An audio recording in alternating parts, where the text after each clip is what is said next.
လူတချို့ဘာလို့အားကစားကိုလုံးဝစိတ်ဝင်စားကြတာလဲတချို့လူတွေကအားကစားကိုတကယ်ပဲစိတ်ဝင်စားကြတာကိုသင်သတိထားမိဘူးလားတခြားသူတွေကပွဲစဉ်တွေအသင်းတွေနဲ့အပြိုင်ဆိုင်တွေကြားမှာစိတ်လူရှာရင်ခုန်နေကြချိန်မှာသူတို့ကတော့ဓာရီနဲ့လုံးဝကင်းကွာနေတတ်ကြပါတယ်ရလက်တွေကိုလည်းစောင့်မကြည့်သလိုပွဲတွေကိုလည်းမကြည့်ဘူးတခြားသူတွေဘာလို့ဒီလောက်စိတ်လူရှာနေကြလဲဆိုတာကိုလည်းသူတို့နားမလည်ကြပါဘူးဒါဟာတချို့ကတော့ထူးဆန်းနေနိုင်ပြီမိစိတ်ပညာအရကြည့်မယ်ဆိုရင်တော့ဒါဟာတကယ်ကိုကျူးကျောင်းစီလျော့တဲ့အချက်ပါအဓိကအကြောင်းရင်းတစ်ခုကတော့ကိုယ်ရေကိုယ်သွေးနဲ့စိတ်ဝင်စားမှုပုံစံ personality and interest patterns ကြောင့်ဖြစ်ပါတယ်စိတ်ပညာသူတင်နာတွေအရာလူတွေမှာစုလာပါအာယုံခံစားချက်လို့ခေါ်တဲ့အရာကတယောက်နဲ့တယောက်မတူကြပါဘူးဒါဟာလူတယောက်ရဲ့အုံနောက်ကလုံစားမှုတွေကိုဘလောက်အထိအားကောင်းကောင်းတုံ့ပြန်တယ်လဲဆိုတဲ့အချက်ပါအားကစားဝါသနာဦးတွေအတွက်တော့ပြိုင်ဆိုင်မှုခံမလို့မရတဲ့အခြေအနေနဲ့အစုအဖွဲ့တစ်ခုအောက်မှာရှိနေရတဲ့ခံစားချက်တွေကစိတ်လှုပ်ရှားစရာအကောင်းဆုံးစုလာပါတယ်ဖြစ်ပါတယ်ဒါပေမဲ့တခြားသူတွေအတွက်တော့အဲ့ဒီအချက်တွေကစိတ်ဝင်စားမှုကိုမလုံစားပေးနိုင်ပါဘူးသူတို့ရဲ့အုံနောက်ကအားကစားကိုစိတ်လှုပ်ရှားစရာဒါမှမဟုတ်အဓိပ္ပာယ်ရှိတဲ့အရာတစ်ခုလို့မမှတ်ထားကြလို့ပါပဲနောက်ထပ်အရေးကြီးတဲ့အချက်တစ်ခုကတော့လူမှုဆိုင်ရာကိုယ်ပိုင်လက္ခဏာပါလူမှုစိတ်ပညာလေ့လာချက်တွေအရလူတွေဟာသူတို့ကိုယ်သူတို့တနေရာမှာအကျုံးဝင်နေဆိုတဲ့ခံစားချက်ရဖို့အစုအဖွဲ့တွေနဲ့ချိတ်ဆက်တတ်ကြပါတယ်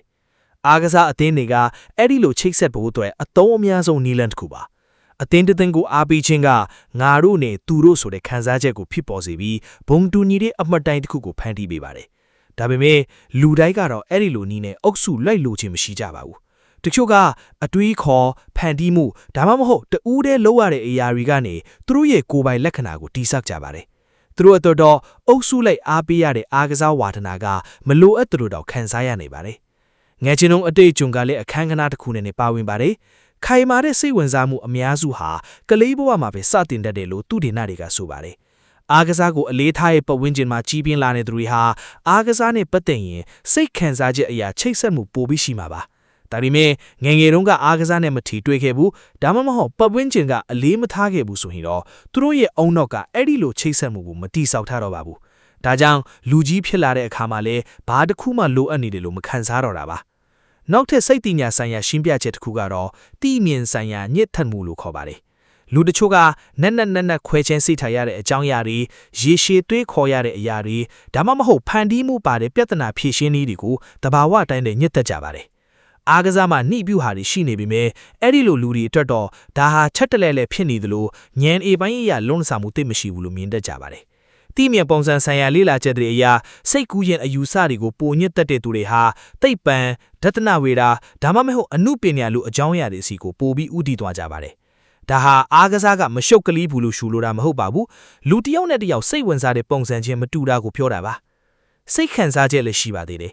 အားကစားကပျော်ရွှင်မှုစိတ်ပြတ်မှုနဲ့အရှုံးအနိုင်ကြားမှာစိတ်ခံစားချက်တွေကိုအနှိမ့်အညင်အသက်အချက်ဖြစ်စေပါတယ်တချို့အတွက်တော့အဲ့ဒီလူစိတ်လှုပ်ရှားရတာကပျော်ရွှင်ပေမဲ့တခြားသူတွေအတွက်တော့ဒါဟာမလိုအပ်ပဲစိတ်တန်းလူပန်းဖြစ်စေပါတယ်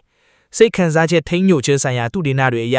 လူတချို့ကခံမှန်းလို့မရတဲ့စိတ်လှုပ်ရှားမှုအသက်အချက်တွေကိုရှောင်ကျဉ်ပြီးပိုပြီးတည်ငြိမ်နဲ့ဒါမှမဟုတ်မိမိကိုယ်တိုင်ကရလာတဲ့ကျေနပ်မှုကိုပဲရွေးချယ်တတ်ကြပါတယ်စိတ်ဝင်စားဖို့အကောင်းတဲ့အချက်တစ်ခုကတော့အားကစားကိုစိတ်မဝင်စားတာကလွတ်လပ်စွာတွေးခေါ်ခြင်းနဲ့လည်းဆက်ဆက်နိုင်တယ်လို့ဆိုပါတယ်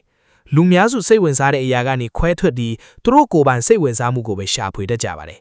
အားကစားကကဘာတဝက်မှာအသုံးအများဆုံးဖျော့ပြီးအလုပ်တစ်ခုဖြစ်နေတဲ့အတွက်ဒါကိုမပတ်သက်ဖို့ရွေးချယ်ခြင်းကသူတို့ရဲ့လွတ်လပ်တဲ့စိတ်နေထိုင်ကိုဖော်ပြနေတာလည်းဖြစ်နိုင်ပါတယ်